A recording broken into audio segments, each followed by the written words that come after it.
شروع کرتا ہوں اللہ کے ببرکت نام سے جو بڑا مہربان اور نہایت رحم کرنے والا ہے۔ سیرت مصطفیٰ، سیرت النبوت، البلدیہ والنہائیہ، الطبقات الکبریٰ اور سیرت حلیبیہ میں حضور نبی کریم حبیب رب کائنات حضرت محمد صلی اللہ علیہ وآلہ وسلم کی رضائی ماؤں کی تعداد 6 لکھی گئی ہے، جن میں 3 شادی شدہ اور 3 غیر شادی شدہ تھیں، جن کا ذکر خیر آج کی ویڈیو میں کیا جائے گا۔ ناظرین گرامی، حقیقی ماؤں کے علاوہ اگر کوئی عورت کسی بچے کی پرورش اور دودھ پلائے تو وہ ایک رضائی ماں کا درجہ حاصل کر لیتی ہے، جس کو رادہ رضائی ماں یا دودھ پلانے والی ماں کہتے ہیں۔ اس عورت کے شوہر کو بچے کے باپ کا درجہ دیا جاتا ہے، جبکہ اس کے بچے کو بھی اسی بچے کا حقیقی بہن بھائی کی طرح سمجھا جاتا ہے، اور اس کی ان میں سے کسی سے بھی شادی نہیں ہو سکتی۔ اس طرح ایک عورت جس نے کسی بچے کے 2 برس کے ہونے سے پہلے اسے کم از کم 5 بار دودھ پلایا ہو، اسلامی قانون کے دیے ہوئے خصوصی حقوق کے تحت وہ اپنے دودھ کے رشتے سے اس بچے کی ماں بن جاتی ہے۔ دودھ پینے والا بچہ رضائی ماں کے دوسرے بچوں کا مکمل طور پر بہن یا بھائی سمجھا جاتا ہے، یعنی کہ ایسا لڑکا اپنی رضائی بہن اور ایسی لڑکی اپنے رضائی بھائی کے محرم ہوتی ہے۔ کوئی دوسرا مذہب کسی دودھ پلانے والی ماں کو ایسا رتبہ نہیں دیتا۔ حضور صلی اللہ علیہ وآلہ وسلم کی رضائی بھائیوں کی تعداد 5 جبکہ رضائی بہنوں کی تعداد 2 تھی۔ ناظرین گرامی، حضور صلی اللہ علیہ وآلہ وسلم نے کتنے دن تک اپنی والدہ ماجدہ کا دودھ پیا؟ اس بارے میں 3 مختلف روایات ہیں۔ پہلی روایت تو یہ ہے کہ 7 روز تک والدہ ماجدہ نے دودھ پلایا۔ دوسری روایت کے مطابق 4 روز تک آپ کی والدہ ماجدہ نے آپ کو دودھ پلایا۔ سیرت حلیبیہ میں ہے کہ آپ صلی اللہ علیہ وآلہ وسلم کو آپ کی والدہ ماجدہ نے 9 دنوں تک دودھ پلایا۔ حضور اکرم صلی اللہ علیہ وآلہ وسلم کو والدہ کے بعد جس عورت نے سب سے پہلے دودھ پلایا وہ حضرت صوبیہ اسلمیہ تھی، یعنی حضرت صوبیہ حضور اکرم صلی اللہ علیہ وآلہ وسلم کی سب سے پہلی رضائی ماں تھی۔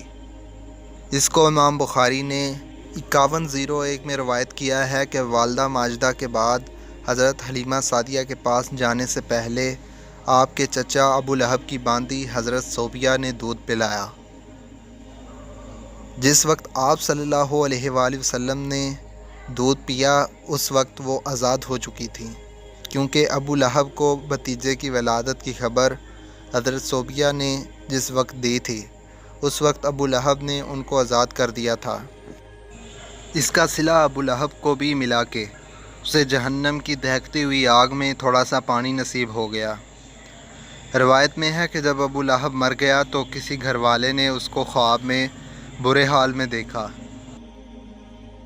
تو پوچھا کہ تیرے ساتھ کیا معاملہ ہے؟ اس نے جواب دیا کہ جب سے تم سے جدا ہوا ہوں سخت عذاب میں مبتلا ہوں، البتہ صوبیہ کے آزاد کرنے کی وجہ سے تھوڑا سا پانی مل جاتا ہے۔ حضرت صوبیہ نے آپ صلی اللہ علیہ وآلہ وسلم کے علاوہ اپنے بیٹے مسروح، حضور صلی اللہ علیہ وآلہ وسلم کے چچا حضرت حمزہ بن ابو مطلب اور حضرت عبداللہ بن عبد الاسد مخزومی کو بھی دودھ پلایا۔ اس طرح حضرت صوبیہ سے حضور نبی کریم صلی اللہ علیہ وآلہ وسلم کے یہ 3 رضائی بھائی تھے۔ حضرت کے اسلام قبول کرنے کے بارے میں مختلف روایات ملتی ہیں۔ اس سلسلے میں سیرت نگاروں اور مفسرین میں اختلاف ہے۔ ابو نعیم اصفہانی نے حلیۃ الاولیاء میں لکھا ہے کہ میرے علم کے مطابق متقدمین میں سے کسی نے ان کے اسلام کا ذکر نہیں کیا ہے۔ علامہ قرطبی نے بھی لکھا ہے کہ انہوں نے اسلام کا زمانہ نہیں پایا، جبکہ ابن سعید الناس کہتے ہیں کہ انہوں نے اسلام قبول کر لیا، البتہ عام مہاجرین کے ساتھ انہوں نے ہجرت نہیں کیا۔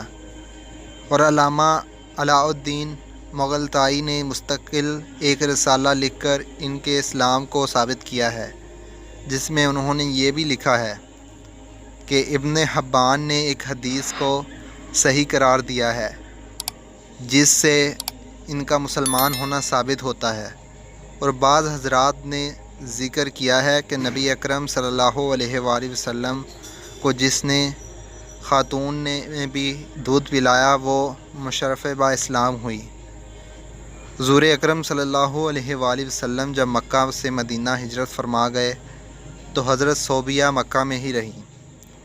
نبی کریم مکہ جانے والے کے ہاتھ خصوصی طور پر حضرت صوبیہ کے لیے تحائف بھیجا کرتے تھے۔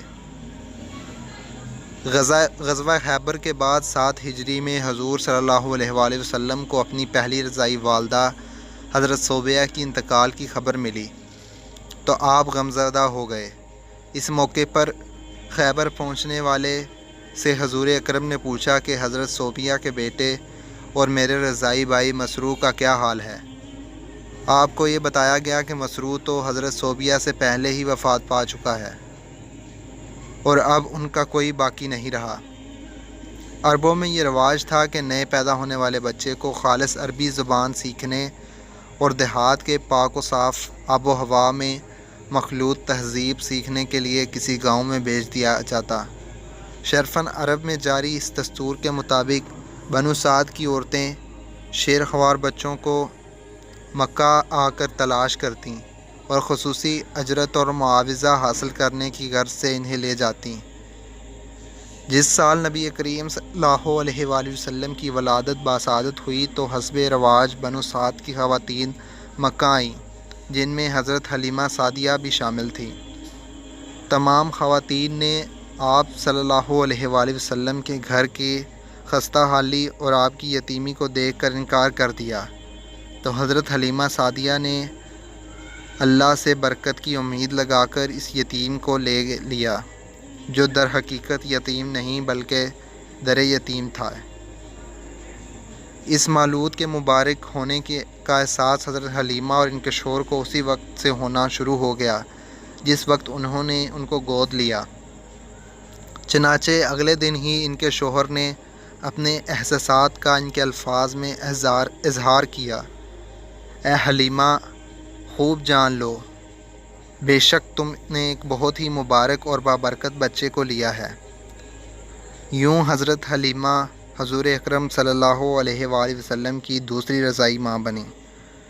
حضرت حلیمہ قبیلہ حوزان کی شاخ بنو سعد سے تعلق رکھتی تھیں اور آپ کے شوہر حارث بھی اسی قبیلے کے تھے۔ حضور کے علاوہ حضرت حلیمہ نے اپنے بیٹے عبداللہ، اپنی 2 بیٹیاں انیسیہ اور حاذفہ جسے شمیہ بھی کہا جاتا ہے، اور ابو سفیان بالحارث بن ابو المطلب کو بھی دودھ پلایا۔ حضرت حلیمہ سعدیہ نے آپ صلی اللہ علیہ وآلہ وسلم کو 2 سال تک دودھ پلایا۔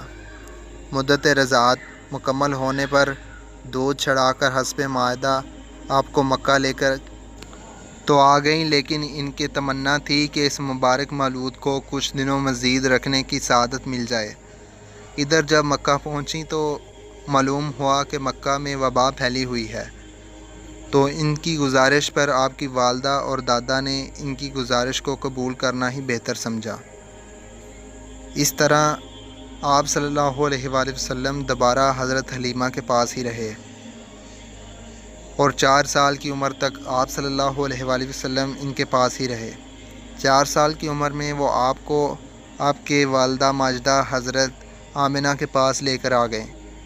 غزوہ حنین پر ایک دفعہ جرافہ مقام پر حضور اکرم صحابہ کی محفل میں کہ اچانک ایک خاتون آئیں جن کے لیے نبی پاک خود کھڑے ہو گئے اور اپنے مبارک چادر زمین پر بچھا کر اپنی جگہ پر بٹھا دیا۔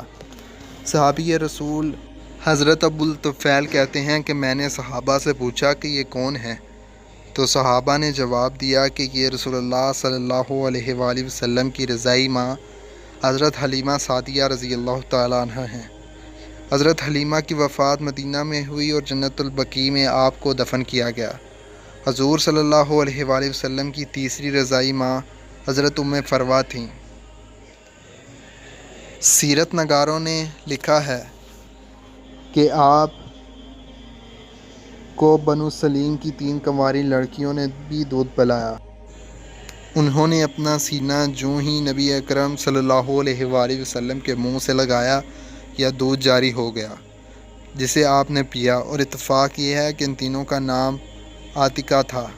اس لیے رسول اللہ کبھی کبھار فرمایا کرتے تھے، میں بنو سلیم کی عواتق کا بیٹا ہوں۔ بے شک یہ بھی حضور اکرم کے بچپن کے معجزات میں سے ایک عظیم معجزہ ہے۔